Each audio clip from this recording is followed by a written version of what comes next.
Hello and welcome to the Female Founder Friday podcast with me, 𝐍𝐢𝐜𝐤.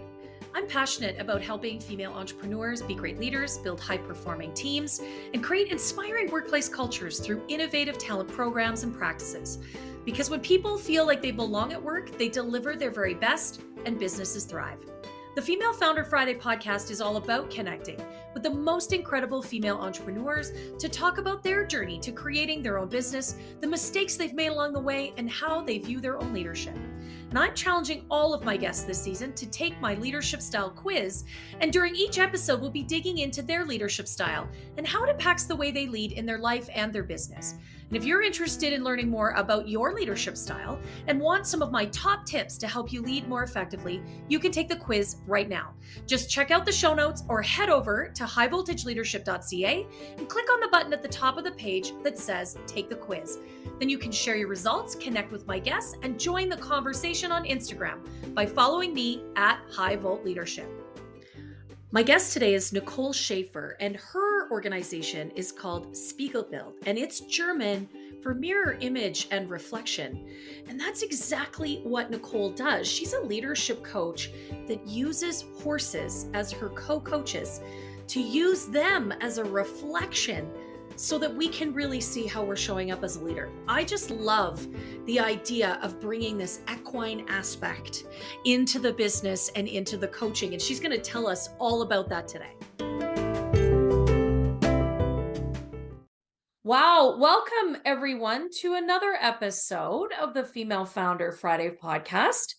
I have my friend Nicole here with me this afternoon, and I'm really excited to chat with her. We haven't known each other very long, but you know, we've had some great connections already. And I'm excited for her to tell us about her journey to being a female founder, that backstory that we all love. And also, I know we're going to have a great conversation about leadership because she is as passionate about leadership as I am.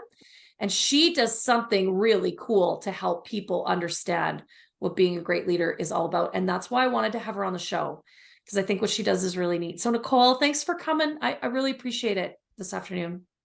Thank you. Pleasure to be here. I'm excited about this. Yeah.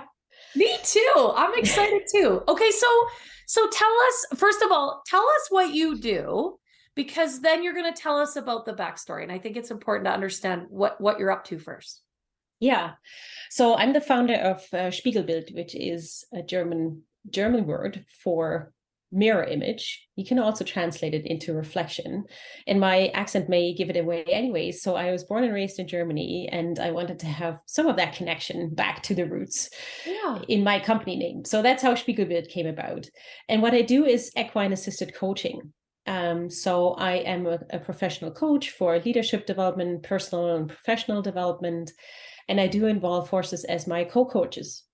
And that is a really important part for me to stress to people.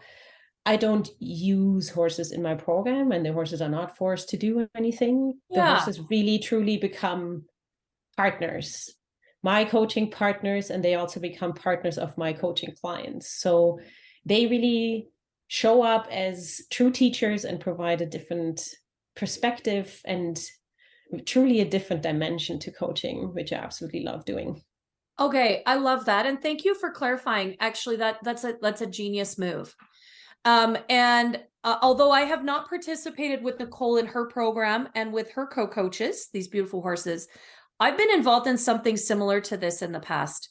And when she says they're partners, she's absolutely right. And I know from knowing Nicole that her horses are treated like members of the family. Probably better. Is she just telling me what she was doing with one of her horses today to make sure that she was okay. So no haters. We don't want to hear about it.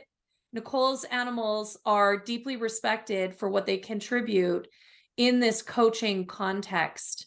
And they are partners, I think, is absolutely the right word for what they do and what they bring to this coaching conversation, Nicole. Yes? Absolutely. Yeah. And I think what's critical for the clients that want to work with me is really to be open to learn from somebody else who is not human. And is not bipedal. I love that word. I love that word, bipedal. Anyways, yes. So because of who horses are and what they need to stay alive in the wild. And that's another fun fact. They've been domesticated thousands of years ago, but their natural instincts are very alive and very active.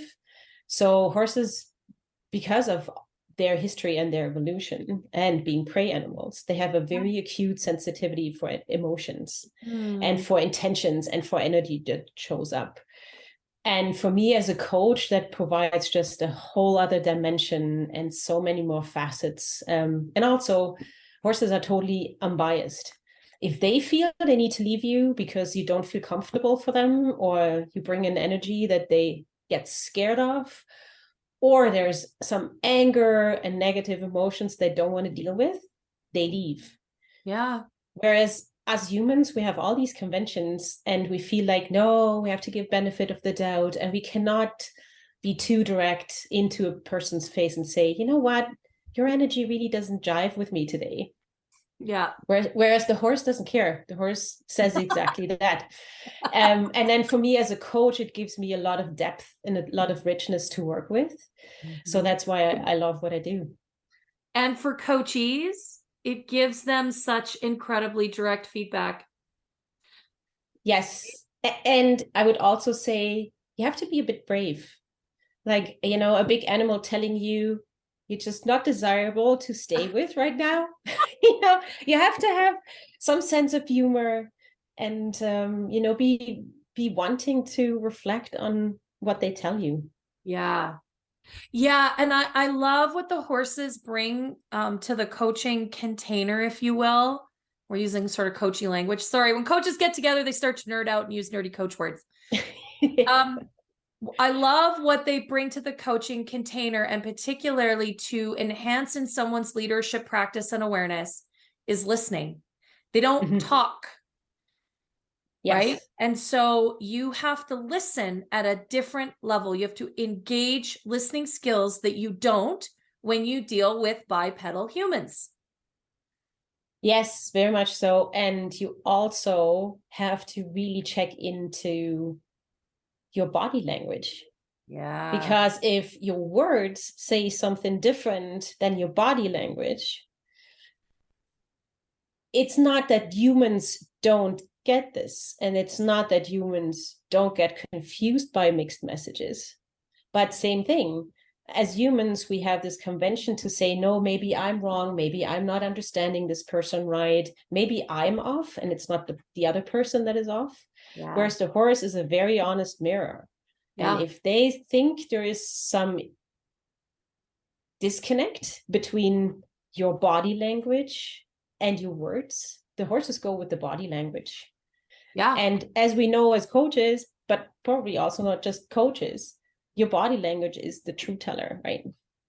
Yeah, because it's like 80% of how we communicate. The words, the tone of voice, the intonation, the speed, the cadence. That's a really small proportion of how we communicate. And if you didn't know that, go look that up. That is an actual, they have done studies. The body language. And I think even beyond that, it is the sense, the vibe, if you will. Yeah. And the horses are so attuned to the vibe because that's part of their survival instinct, isn't it?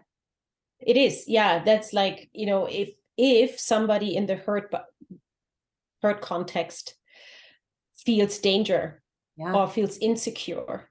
Yeah. Like it's all the little body language details that talk to each other. Yeah. And of course, being a prey animal, it would be really disadvantageous if a horse would be very vocal, because then you give yourself away to the predators out there. Yeah.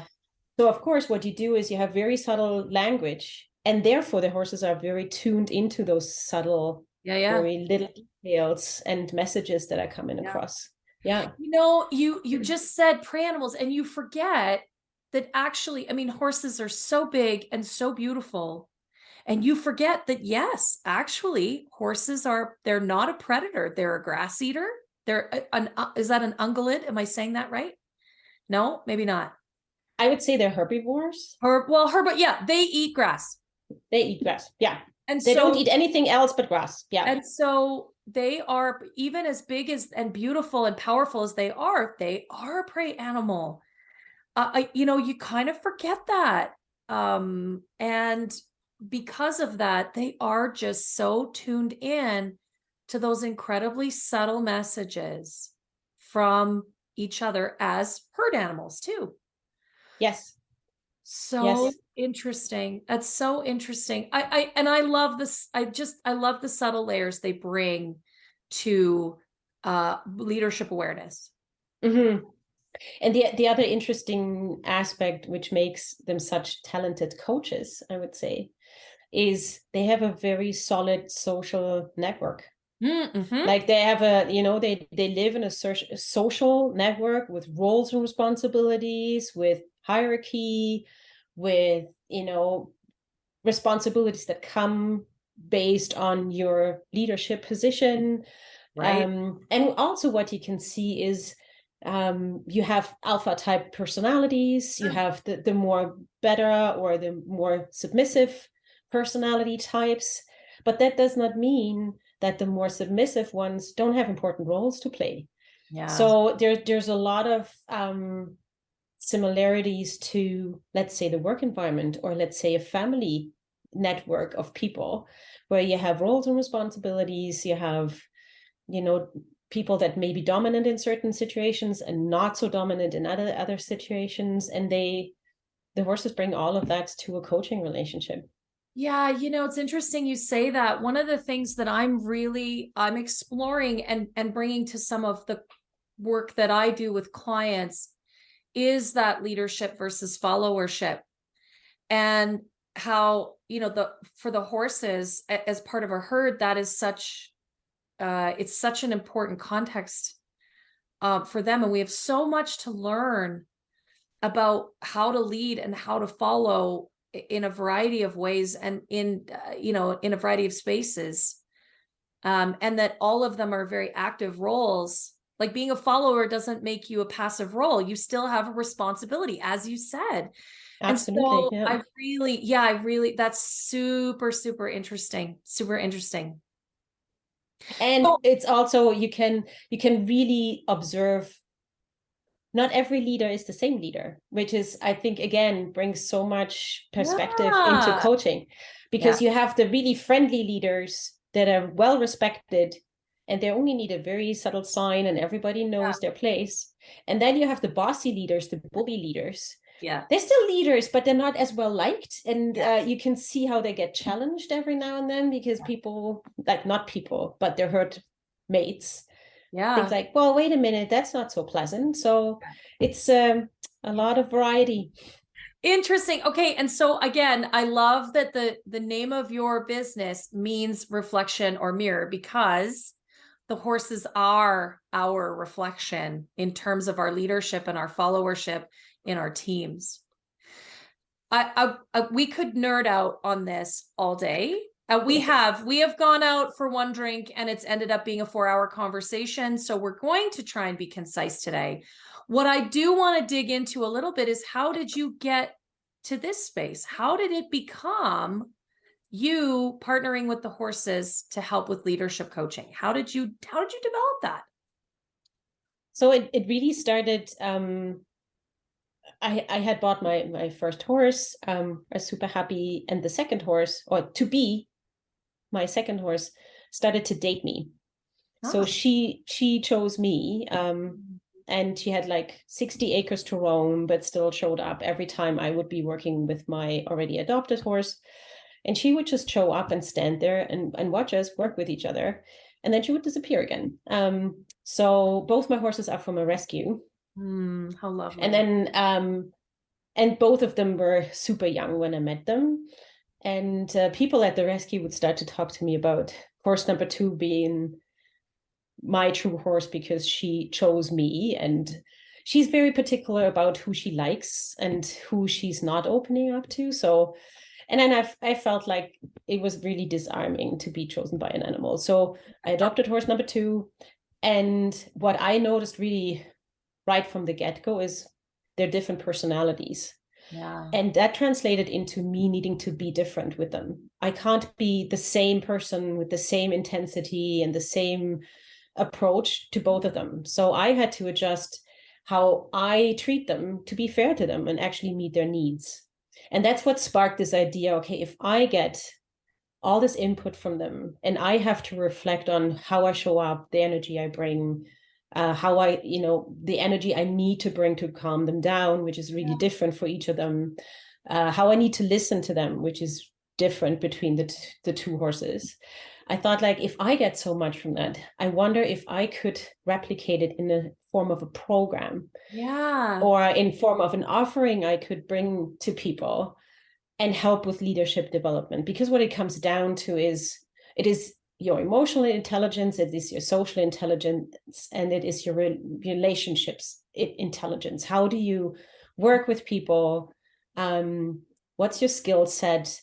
And what's your toolbox that you can tap into in order to be fair to whoever you're working with or meeting with? And to me, leadership often sounds so professional and corporate, but I think there's a lot of leadership conversations and roles and responsibilities in everyday life. Doesn't matter if you're at work or if you're with your family or if you're with your friends.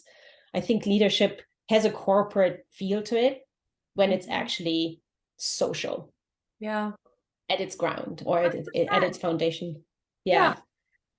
And then, so I went along with this idea in my head for quite a few years. I had a corporate job at the time. And every now and then I would just talk to other leaders, like people leading an organization. I talked to the deputy fire chief in Calgary. I talked to the city manager of the city of Calgary. I talked to people that would work for a school board. So very different forms of leadership style, leadership character, and leadership for organizations. And I would just ask them, if I would develop a program like this that would help people and build leadership skills, what do you think about that? And what would the program need to do for you to sign up, or for you to sign your staff up? So I just investigated really for a few years and then had a very big corporate project. And after that, because I had raked up quite a few hours of the overtime, I took the time to dive more into program development. That is actually when I kickstarted how could this look like concretely. And that's when I started to combine, like, I started myself to take coaching training, and with the coaching training it kind of naturally developed into how I now involve the horses. Not every session is with horse assistance, so that's where the coaching knowledge and my previous experience comes in when I work with people one-on-one. So that's really how it then all morphed into doing coaching, but using horses as partners throughout the coaching program. I think that's super neat. I mean, this is why I wanted to have you on the show, because I think that this is super. I just think it's super super interesting, but also such an incredibly powerful and somewhat tactile way, because you have your coaching clients like really interact with the horses, and so there's something very present and very meaningful about doing that, and I love what you've created. Thank you. It's really powerful. Nicole and I have already nerded out on the leadership chat, but we're going to do a little more of it because she's taken my leadership style quiz. We're going to talk about what her leadership style is and how that shows up in her life and now her really cool business that she's created. And you can take the quiz too. You can go into the show notes. There's a link. You can go to the website, highvoltageleadership.ca. There's a little orange button that says, take the quiz. You can do that right now. It only takes a few moments. You can compare what your style is with Nicole's. And I'm also going to send you some of my top leadership tips. And that'll help you be a more effective leader right away. So, Nicole, tell us what's your leadership style? What does that look like for you? Good question. I think first and foremost, it's relationship building. To me, leadership is very like joined at the hip with relationship building. And I do think that there's certain leadership styles that create lasting relationships, and there's certain leadership styles that create maybe quick results, but not lasting relationships. Yes. And I am certainly of the conviction that we have to take care of people as leaders. First and foremost, our responsibility is to take care of the people in our care. Yeah. And therefore it is a very social and very relationship based way of working with people. And I mean, in my previous roles, if somebody had a breakdown, I would take a person for a hot chocolate and just talk and just spend time with each other. And I often think that leadership gets mistaken for task management. And to me, the two are very different, very different. Yes. You manage tasks, you lead people. Yes. And anybody can manage tasks. Like, let's be clear, get your checklist going and get to it. Anybody can do that. Yeah. It takes intention. You talk about relationship. Absolutely. It takes vulnerability. It takes emotional intelligence. And the truth is, it takes a whole hell of a lot of courage and conviction to be a great leader and to lead people effectively. You're nodding, so you agree with what I'm saying here. Yeah, absolutely. So I think there's all these buzzwords out there in terms of what skills should a leader have. And a great leader is defined by these skills. And among those are emotional intelligence and social intelligence. And there's empathy and compassion right at the top of those skills. Yet I don't know about your listeners, but certainly I have not experienced that. Doesn't matter how much empathy is touted in leadership skill books as being the first and foremost and the most important. It's the one skill that I have not seen people use. And it's the one skill where I feel like people are pushed down and people are hurt because leaders don't understand what empathy means and how they can employ it and how they can actually connect with the people that work for them. Yeah. At an empathy level. So yes. You know what? I think, and here's my theory, because I do a lot of work with positive intelligence. And one of our SAGE superpowers that we need to be able to use to build our own mental fitness is the ability to empathize. And I think, this is my theory, the reason so many leaders can't have empathy for the people that report to them is because they don't have a lot of empathy for themselves. We're awfully damn hard. We judge ourselves very harshly.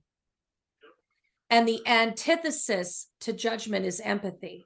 And in empathy, we find connection. But if we cannot be empathetic for our own mistakes and our own missteps and our own shortcomings, how could we possibly be empathetic for someone else? And that's the trick, is to be a great leader. You have to lead from within. You have to lead yourself first. And that is the problem, is all of those books are focused externally. What are the skills and the competencies I need to build to learn others? Well, if you haven't mastered those on the inside first, you truly will never be a great leader. You'll never be a perfect leader. Those don't exist, but you'll never truly be a great leader. And so that's my theory in connecting some of these dots, is that as leaders, we have to have empathy for ourselves first. Yeah. And what I've also find, and that leads to, like, to me also, empathy leads to trust, and it leads to a different way of connecting to people.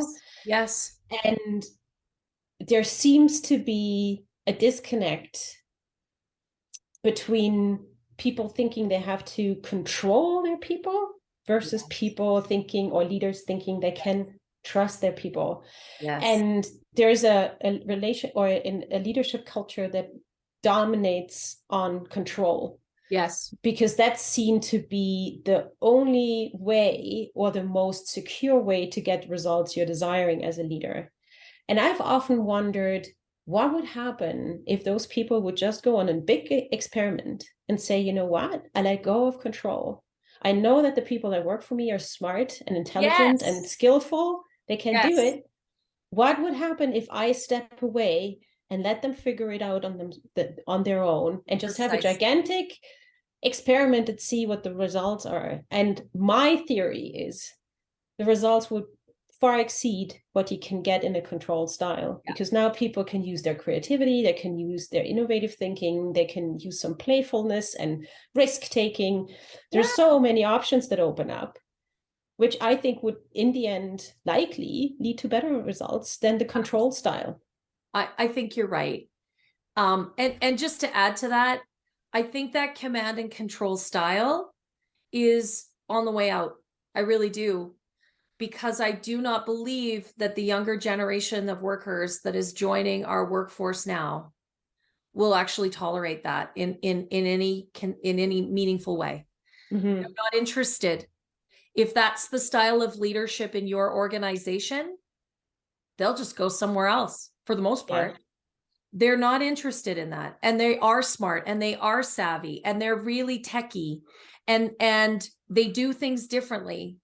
And if you let them run, they will cook up really creative things you would never dream of because you don't live in that tech world. You're not a digital native, right? Like you and I, we grew up without the internet. Yeah. So for us, but for them, that's their whole world. They've already figured out, we're just learning about a chat GTP. They've already got it. They nailed it. They know how to use, they've known for months. Yeah. Old news, right?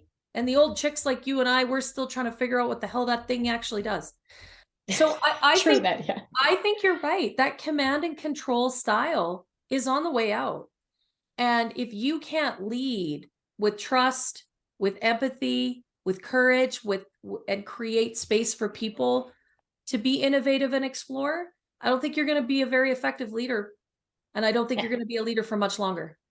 Yeah. And I want to just go back into another one that you mentioned, that's vulnerability. Yeah. You know, you as a leader don't have to know all the answers. It's totally fine to say, you know what, I screwed up. I have no idea how we're solving this. What's your take?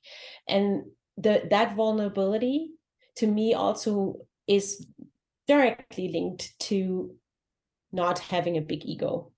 Yes. Like it's not about you. Leave that ego at the door. Yes. And just be open and curious about what could happen and what you can develop and what you can create. Yeah. And again, involving horses in coaching is a really good reminder that there's no place for ego. Because if they have a certain idea and it's not about you and you're not coming across as convincing, guess what? They're just doing their thing. Yeah. So if anything, you learn pretty quickly that your ego has no currency in that relationship. And same thing, like if we wouldn't have all these conventions and all the politeness and all, what we've been taught about listen and be nice and all of that, if we wouldn't have that much of what we have, we would probably sometimes say the same thing. You know what? Don't get it. Doesn't matter how nice your words sound. It's just not there and it's not about you and it's not going to work. So let's just leave the ego and try something else. I love it. Like the horses just absolve you of that so quickly, don't they? They just, there's no place for it. Nope. And there's 1,200 pounds of animal. Forget about control. Yeah. Just not happening. Yeah. And don't we all need an ego check at moments in time? Even those of us that we're coaches, we're always working on it. We're doing our work. But I can just imagine, you were telling me the story before we started talking that you go out to see your horse and she just decided she didn't want to come. Yep. Not interested. Nope. I love it. Yeah. What a beautiful ego check that is, right? Yes. Just to remind you that you are not the most powerful one in the relationship. No. I totally love that. Okay, so I want to ask you, because this is always an interesting conversation. Where have you made mistakes or missteps? I mean, this new business venture of yours is fairly new, but where have you had some screw ups, and what did you learn from them?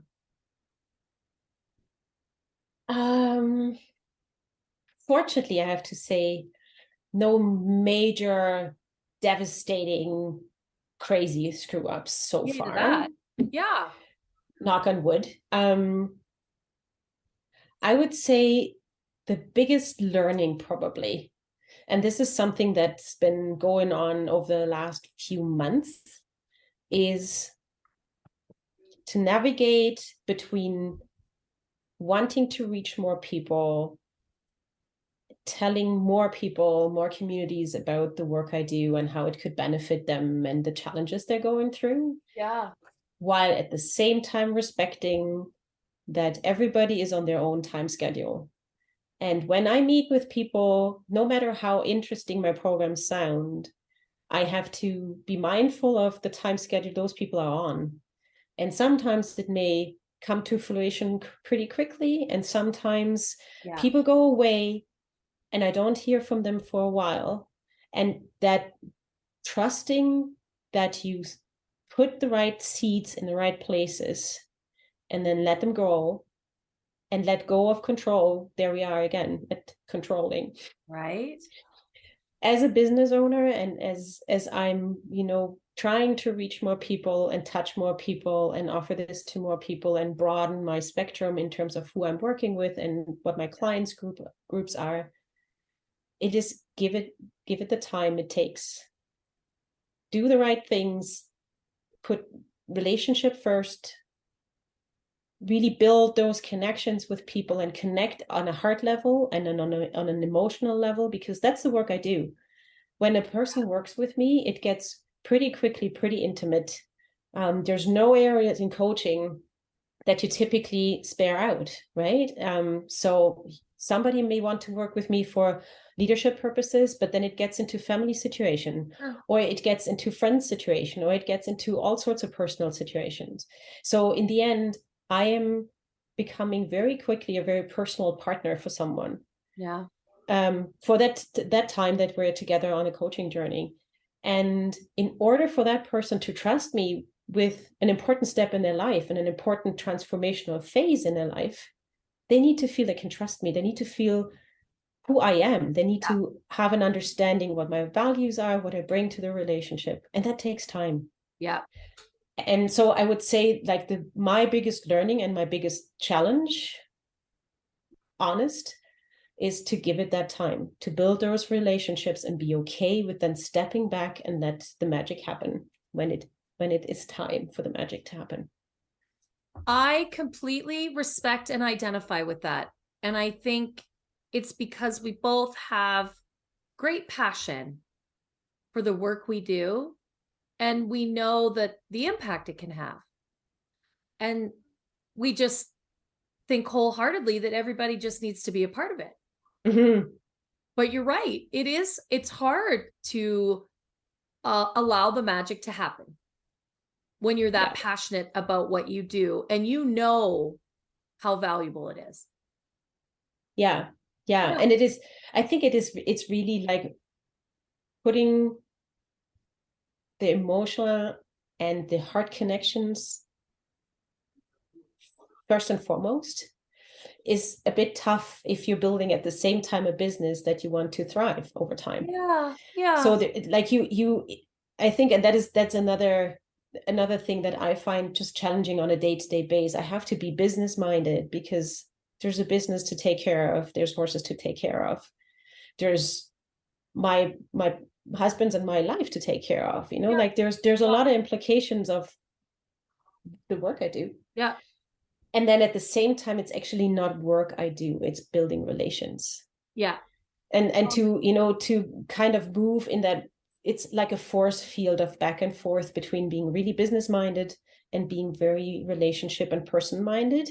Yeah. And that is probably like the biggest learning, really. 100%. I had someone talk to me, this was just a few weeks ago, about, as an entrepreneur, you really have two jobs. Because you and I are coaches and consultants, that's one job. And then we run businesses, that's our second job. Mm-hmm. Really doing two things at the same time. Yeah. And then throw in, the personal stuff, like our lives, right? Yeah. Because you'd like to have a life. And I think for everyone that listens to this show, that's exactly it. You really are doing two jobs. You're running a business and you're doing whatever your profession and passion is at the same time. And that's what makes it really difficult to stick handle at moments. Mhm. We hear this thing about we have to have work-life balance. Well, how about just finding the balance in the work? Yeah.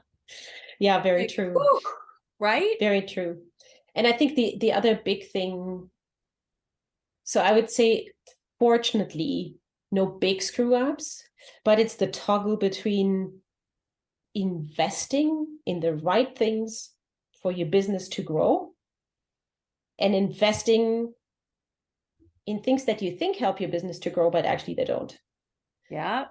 So recent experience, I wanted to set up a really professional experience for my clients when they sign on, like a natural flow, seamless sign on to a portal. I can upload all sorts of documents there. We can communicate through the portal. So it's like a one-stop shop for the client, looks very professional, feels very professional, and makes both my life and my client's life easier. And it turns out that I've chosen the wrong one, I think. Oh, Like, no. lesson learned after 4 weeks, it's like, the one I chose, I thought was a good fit, but actually turns out to not be a good fit.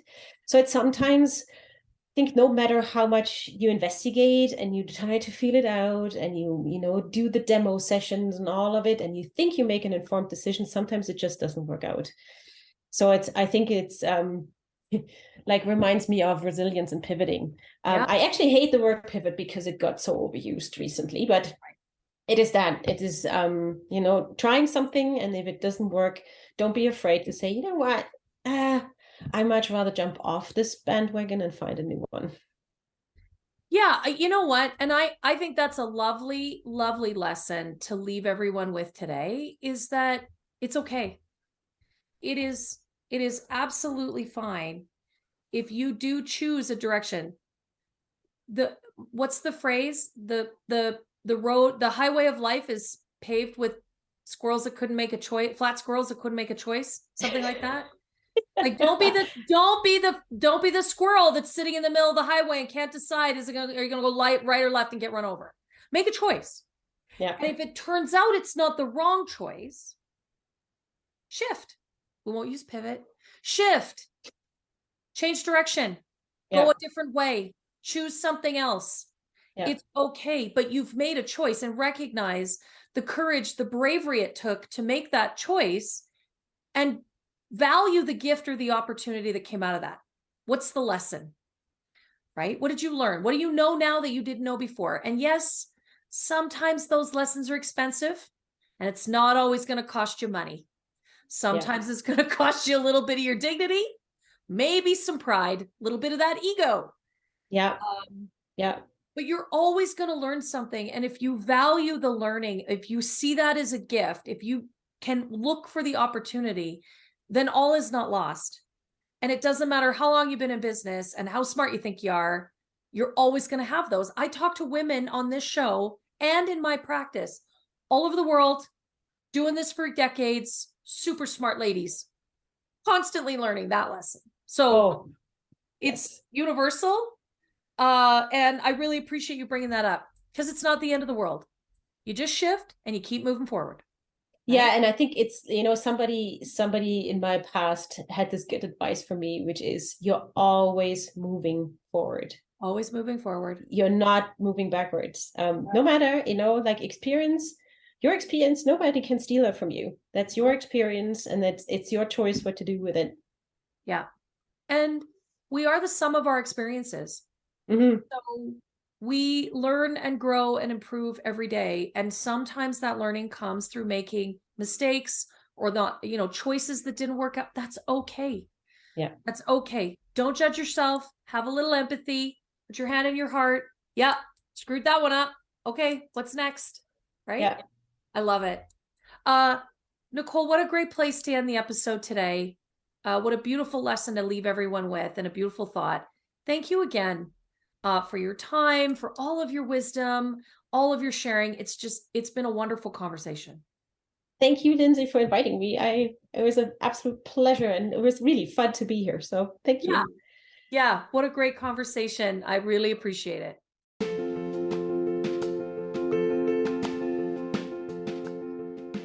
Well, thank you so much for tuning in today. I sure hope you enjoyed listening as much as I did hosting this conversation. And if you did enjoy today's episode, would you do me a favor? Would you give the episode a 5-star review and share it with all of your friends? I would really appreciate that. I've got a goal to impact 1,000 female founders, and with your help, we can really amplify this message. Thanks again for being a part of the show, and don't forget to connect with me and all of my guests on Instagram at High Volt Leadership. We'll see you next Friday.